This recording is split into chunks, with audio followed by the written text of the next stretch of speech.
Desde Growth Life estamos siempre pensando en herramientas y en medios de comunicación que nos permitan llegar a las audiencias con distintos tonos y con distintos estilos. Y vimos que el podcast nos brindaba esa oportunidad, abrir un nuevo medio más fresco, en un estilo coloquial, más de conversación.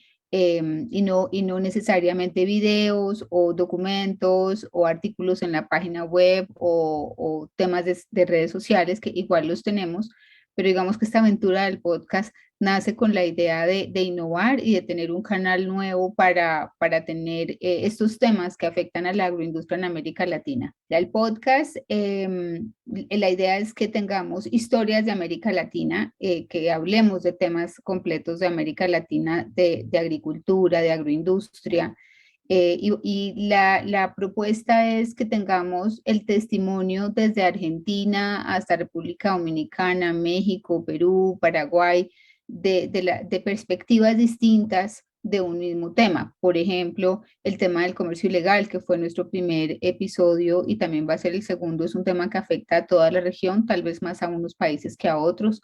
Temas como la recolección del envase plástico que se lleva al campo, que es el programa Campo Limpio, también vamos a tener varios episodios en el podcast sobre este tema. El tema de las buenas prácticas agrícolas, que como tú lo mencionas, es universal al final, más allá de si yo siembro en un terreno grande o pequeño. Las buenas prácticas agrícolas son universales y hay algunas prácticas que funcionan para todo tipo de cultivos y todo tipo de producción. Entonces, vamos a tener siempre temas más enfocados a esto que nos afecta en América Latina. Por ejemplo, el comercio internacional, que es un tema tal vez un poco más complejo, pero tenemos que también hablar del comercio internacional y ver como países exportadores de alimentos, qué dificultades podemos tener a la hora de exportar nuestros productos a Europa o a otros mercados. Son otros temas que vamos a comenzar a abordar en el podcast, y la idea es que las personas lo puedan escuchar de camino a casa, cuando están en casa, cuando están en algún momento de relax, y al final van a terminar informados con perspectivas distintas de temas que pueden estar afectando a la agricultura. Vamos a trabajar, no con la coyuntura, porque el podcast se graba con bastantes semanas de anticipación, pero como te digo, hay temas que siempre están sobre la mesa, que siempre están en la agenda.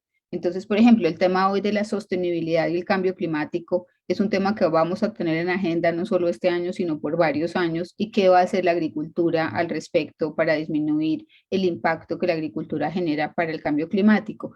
Entonces, definimos temas que se deriven de estos temas más sombrilla.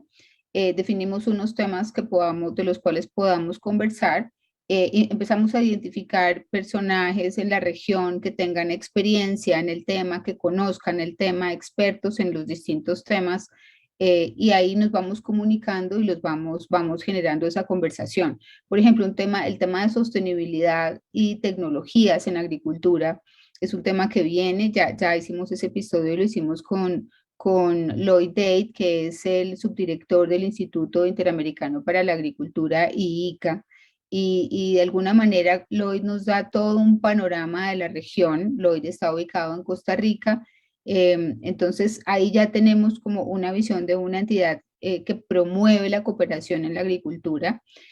También tenemos la historia puntual del programa Campo Limpio en Brasil, que lo ejecuta el Instituto de Envases Vacíos de Brasil, que es considerado uno de los mejores programas del mundo. Entonces, en ese caso vamos a tener al presidente del INPEF, a Joao Rando, contando la historia y digamos cuáles son los tips para tener éxito en este programa, que eso puede ser de gran utilidad. Y en la medida en que vayamos viendo temas y personajes que sean expertos en alguno de estos temas sombrilla, como te digo, podemos empezar a trabajar para que tengamos distintas voces. Y uno de los objetivos del podcast es que sea un podcast latinoamericano. Entonces, que sea un podcast en donde el oyente pueda escuchar en los episodios distintos acentos de América Latina, distintas realidades de América Latina y las distintas perspectivas que tenemos en América Latina, que es una región con unas realidades muy distintas. Nosotros trabajamos en Crop Life, tratamos de que las comunicaciones en general sean educativas porque es importantísimo estar a la vanguardia de los temas en agricultura, que aunque sea el oficio más antiguo del mundo, es un oficio que está en permanente innovación y permanente cambio, ¿no? Todo el tiempo. Entonces, lo que hemos detectado, Silvia, es que tenemos un público que es sumamente interesante, que son los futuros agricultores que están estudiando carreras afines a agricultura. Hablemos de ingeniería agronómica, de veterinaria, de zootecnia, y no solamente carreras profesionales, sino también las técnicas, porque algunos países tienen hasta cursos específicos. Entonces, ese público es un público sumamente importante porque estamos hablando de la juventud, estamos hablando de personas entre los 18 y los 30 años. Ese es un público que nosotros queremos cautivar con el podcast también. Es un público que consulta bastante en nuestra página web, sobre todo artículos relacionados con plagas, malezas y enfermedades que afectan los cultivos. De hecho, algunas universidades envían a sus estudiantes a tomar alguno de nuestros cursos que están en la plataforma virtual. Entonces, digamos que toda esta audiencia también la queremos abordar dentro del podcast.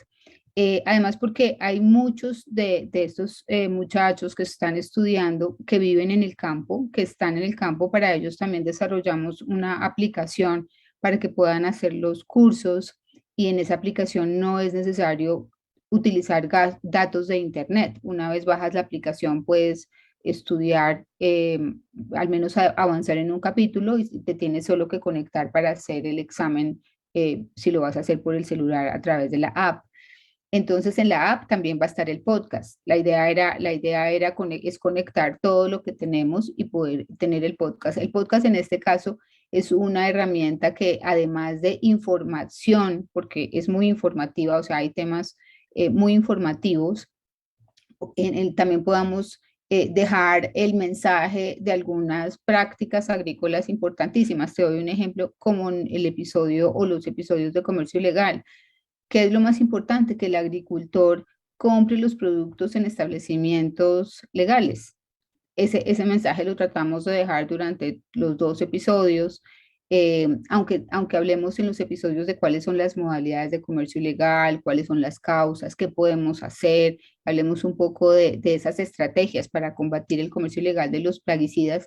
También dimos ese mensaje de que siempre y cuando haya clientes que demanden por esos productos, pues va a existir el mercado. Entonces, la idea sí es, en todos los episodios, tratar de dejar un mensaje que nos ayude a promover una cultura, en este caso una cultura de la legalidad en América Latina, ¿no? Vamos a tener otros episodios en donde vamos a tratar de trabajar más sobre la eficiencia, sobre cómo hacer las cosas que hacemos de la mejor manera, especialmente en el campo. Y con el agricultor más pequeño, el más pequeño que está en el campo, pues estamos tratando de llegar con esas nuevas generaciones que pueden ser sus hijos, porque muchas veces, y lo notamos, ese pequeño agricultor tiene dificultades de acceso a la tecnología. Muchas veces tienen un móvil muy básico, y digamos que tienen mucho más llegada con otros canales como WhatsApp. Hace muy poco hicimos una campaña en Centroamérica y nos dimos cuenta que la red social preferida es Facebook. Entonces fíjate que ahí, por ejemplo, ellos no respondieron a lo que teníamos en WhatsApp, sino que respondieron mucho más al Messenger, que no nos imaginábamos. Así que cada región en América Latina tiene también su particularidad. Hay regiones en donde el Twitter es súper importante y otras en donde no. Hay países que le dan, por ejemplo, en el Cono Sur, una trascendencia altísima al tema del Instagram, pero, por ejemplo, en Centroamérica no. Así que para poder llegar a los pequeños agricultores nos toca acudir a distintas herramientas, a las redes sociales, analizar cuáles son las preferencias, en ese mundo de redes y en esa tecnología de los países y tratar de apuntar hacia allá a ver qué les gusta, y por eso el podcast está disponible en la web, que no necesita nadie registrarse, simplemente lo puedes escuchar en la página web. Y también el podcast lo puedes escuchar desde las plataformas como de Apple, de Google, de Spotify. Entonces fíjate que ahí llegamos a públicos distintos, porque muy seguramente el agricultor más pequeño no va a tener el acceso a Spotify, pero lo podría escuchar en la web. O el hijo de ese agricultor podría descargar la app y lo podría escuchar en la app. Ahí tenemos que pensar en esas audiencias. Nos inspiramos también en el nombre del agricultor primero, porque llevamos ya bastantes años con una campaña en la que creemos que es muy importante que se valore más la labor del agricultor. Por eso se llama el agricultor primero, porque la idea es que quien lo escuche, además de los agricultores, de pronto nos quedamos con algunas audiencias en las ciudades, valoren más al agricultor y valoren la dificultad que tiene el agricultor en el trabajo diario, cómo el agricultor tiene que vérselas con el clima, con el suelo, con las plagas, con las malezas, con las enfermedades, con los precios, con el tema de la distribución de sus productos. Así que es también un podcast que trata de dar un mensaje para que valoremos mucho más al agricultor.